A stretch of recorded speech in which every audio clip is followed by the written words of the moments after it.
listening to Clear the Mechanism. The Robbie Rose Show. The Robbie Rose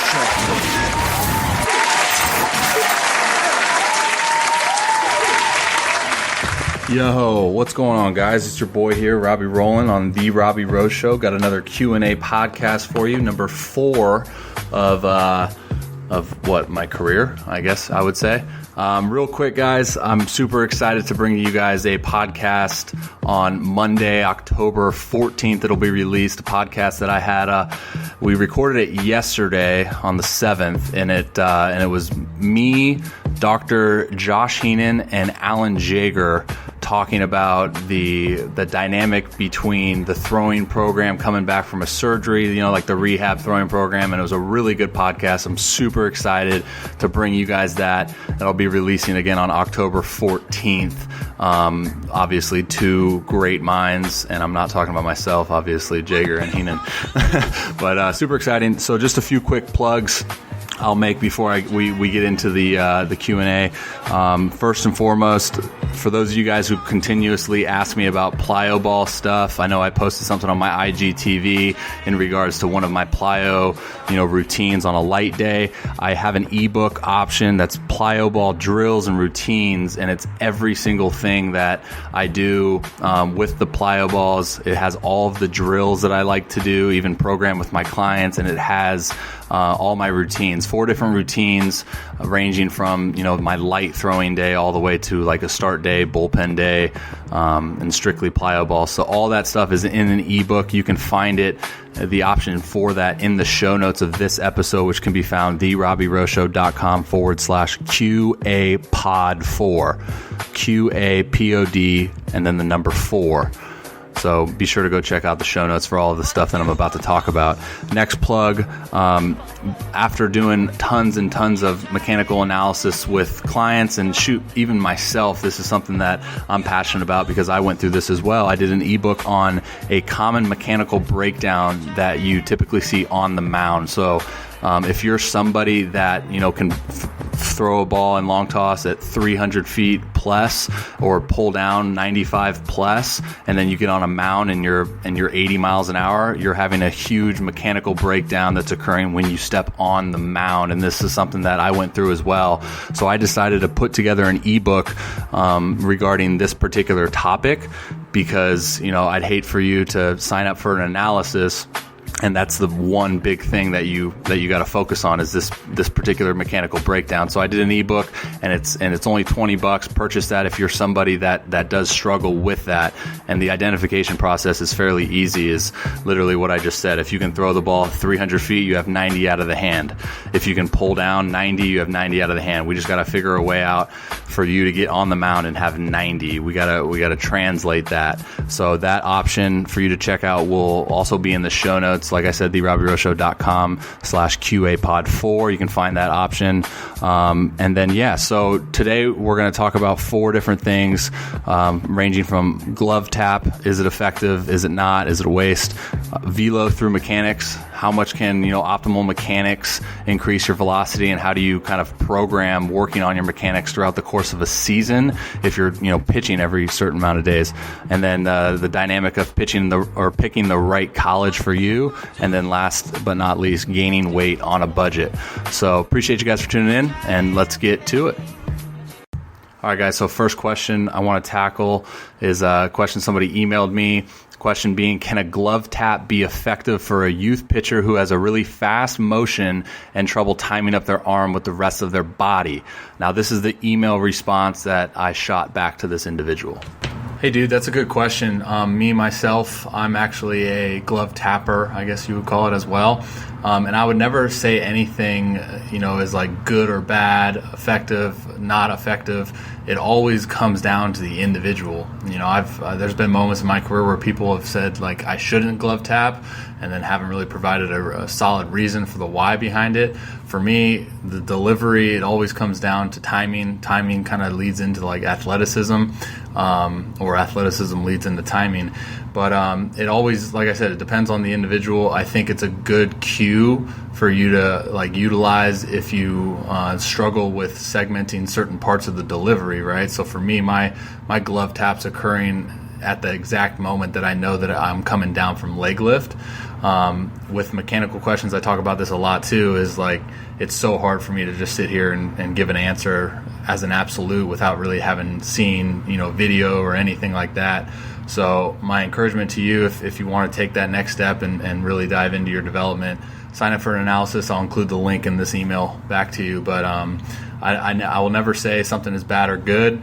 It's always always about the individual and what's going to allow you to really maximize your ability. So hopefully that makes sense, dude. And So I forgot to mention, but the link, because I think in the first couple of these questions, I talk about signing up for an analysis and the benefit of that. So the link for that analysis sign up will be in the show notes, which I had previously mentioned.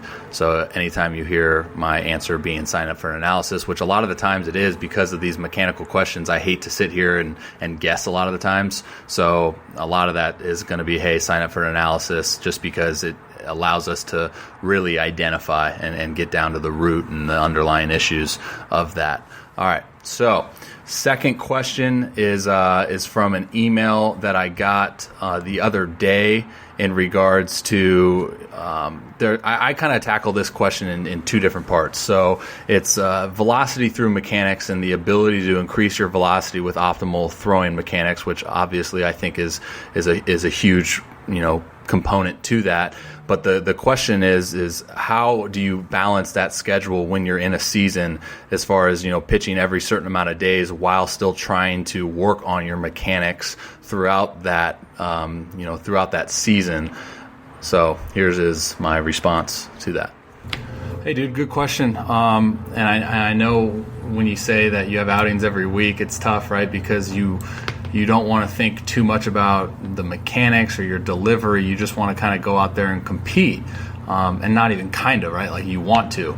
I would encourage you, and I know I talk about this a lot in regards to just developing really good routines throughout the week that allow you to just create really good habits of, okay, you threw this day, I know I'm going to have it this day and this day off, so today's going to be my quote unquote drill work, and I want to focus on this, or today's my bullpen day. In this particular bullpen, I really want to focus on this, and just really having an intentional plan for how you're going to attack each and every day.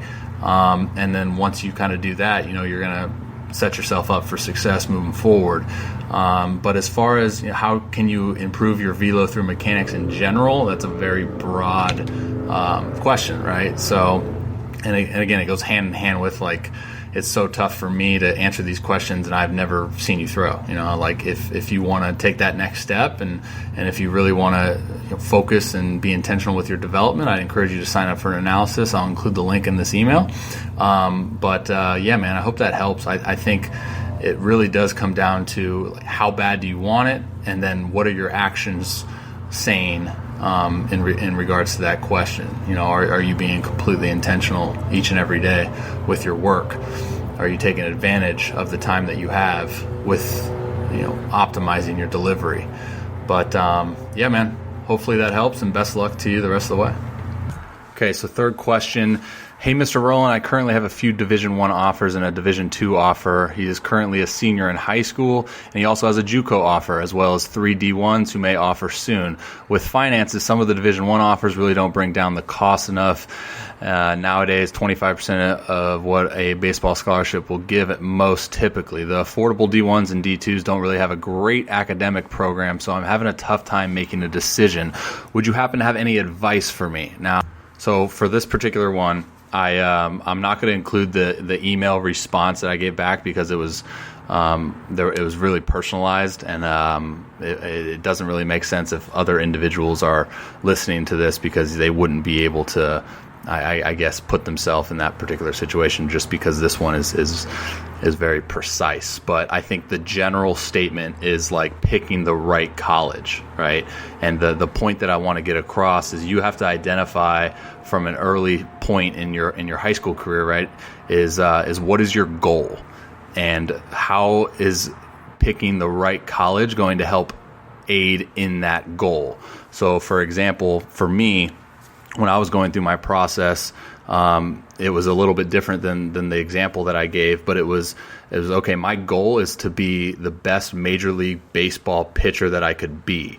Okay, so it wasn't necessarily like, all right, my goal is to go to the College World Series. My goal is to win a JUCO national championship. Like everyone's goal, I think, is going to vary. So the first and foremost is identify your individual goal and how can that particular college assist in that. Now, there's a lot of questions that you can ask when you're in high school as far as understanding which college is going to be the best. In regards to like, what does my playing status look like as soon as I step foot on campus? A lot of the times there's colleges that don't play freshmen, or maybe that don't even have a spot for you, that you got to grind your way, and that's completely fine. And a lot of this goes hand in hand with having that inner confidence within yourself to know that you still have to step foot and earn your spot and win a job, right? But the biggest piece I want you to take away from this particular question, or just a question regarding picking the right college, it's understand your goal and how that college can help aid in that goal. Now, if you're picking a college based on, this is a really good party school, then there's no baseball goal there, right? But I'm not going to judge. I'm not going to say that's wrong. But if you ask me the question, I'm going to say, hey, again, what is your goal? If your goal is to be the best possible baseball player that you can be, go to a program that is going to help you develop into that person that you want to be, help you develop into that player that you want to be. Another piece that I necessarily didn't really think about when I was in school, just because we didn't have as much connectivity as we do now. But another piece to that is, like, you can seek out an individual that's in the school currently and hit them up on Instagram or Twitter or Facebook or whatever and just pick their brain, And I think everyone's in it for the same reasons as far as being a college baseball player. So I think having the ability to reach out to someone that's already gone through that program and been in the school for some time now, it's crucial to reach out and get a really good understanding of how that dynamic works, because a lot of the times you can sit down with a college recruiter or a college coach and they can just blow smoke the entire time. And I think the reality is that players will be straight up with you, if they're good people. So that's another option that you can do, just to get an understanding of how the program works and what they like and what they don't like about it. I know that was something that I did when I was going through my recruiting visits. I'd sit down with on my official visits, I'd sit down with like a player and just really get to the bottom of, hey, like, be straight with me. How's this work? And that's in a setting that doesn't have any coaches in it. It's just player to player. So hopefully that makes sense. And hopefully you can utilize that if you're an individual that is potentially going through that recruiting process. If you want to take it to the next step, and you are struggling with something like this, and you want to get to the nitty-gritty details, I'd encourage you to sign up for a consultation with me, and I can really walk you through the process and maybe kind of find some common ground on how to best equip you for that decision, because it's a big decision. All right. Last question here before we wrap it up. Another email question. And with that being said, I encourage everyone to reach out via email, because they will get one of these email responses, just because I don't get to all my Twitter DMs. Or what? Twitter DMs? I don't get to all my Instagram DMs. I just looked and I had like 99 plus and I felt kind of bad, but it's tough. Anyways, back to the question. So, hello, I'm a 5'11", 160-pound left-handed pitcher touching 84 miles an hour. For several months, I've been trying to gain a lot of weight to increase my velocity, but I haven't been able to gain any weight at all. Do you have any tips or suggestion on what to eat with a low budget? If you do, could you help me out? It would be really appreciated. Thank you. So I'll give you guys the email response that I sent him. Hey, brother. So that's a great question, man. 5'11", 160, definitely a goal of yours should be to put on weight. So I want to clarify, like, first and foremost, like, I don't have a nutritional certification. I'm not, anything certified within the nutritional realm. I can just give advice based off my experience and my experience alone. So I think the biggest thing when we're talking about, gaining weight and increasing our calories and all of this stuff on a budget, it's just about being completely intentional and understanding your body. I think everyone's body is going to metabolize certain foods differently than the next person, but it's just going to be kind of a trial and error and an experiment factor with you, and going through certain foods and kind of identifying how you respond to those certain foods, and kind of just really sticking to the basics. I think obviously when we are talking bulking or putting on a lot of weight, we do have to increase the amount of food that we put into our body, which therefore increases the grocery bill, right? And it's tough for me right now because I am in a bulking phase, and I've kind of publicly posted a lot of stuff on me just eating crap food, which I would never advise anyone else to do. I think the best way to go about it is putting quality, dense food into your body and play like the long game. And like I said, I use the word intentional a lot, especially within this topic, just because it's really easy to kind of slip up, and what I mean when I talk about intentional weight gain, like hold yourself accountable to the point where you're waking up in the morning, you're stepping on a scale, you're tracking.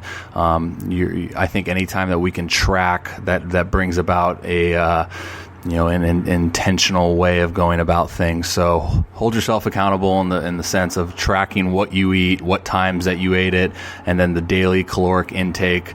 You can track that at the end of the day. Track your weight every morning right before you go to bed. Make sure you're drinking a lot of water. I'm a big fan of smoothies, so I think smoothies is a fantastic way to get a lot of good nutrient dense foods and a lot of calories in your system. And then the next thing that I always encourage guys to check out is mygrocerydeals.com.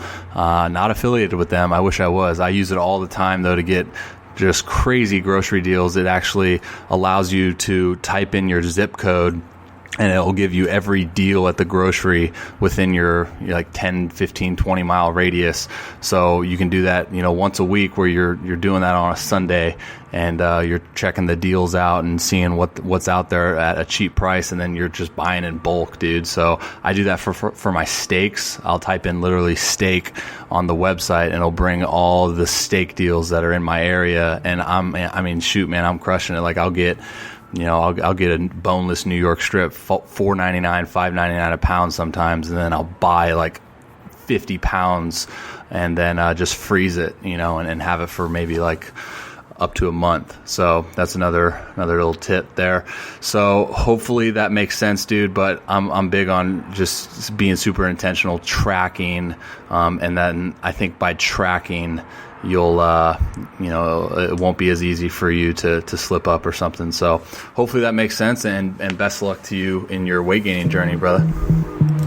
All right, guys, so that'll do it for today's Q&A. I wanted to keep it somewhat brief just because I know it's easy. I speak from personal experience. It's easy to check out sometimes. But everything that we talked about, like I said, can be found in the show notes as far as those ebooks and mechanical analysis. I said it last time I was on a pod that once I get back into playing, that I'm probably going to take away my services. So if you're someone on the fence, I'd encourage you to explore that option immediately. Show notes again, therobbyroshow.com/QApod4. Thank you guys. Much love. God bless. Till next time. See ya.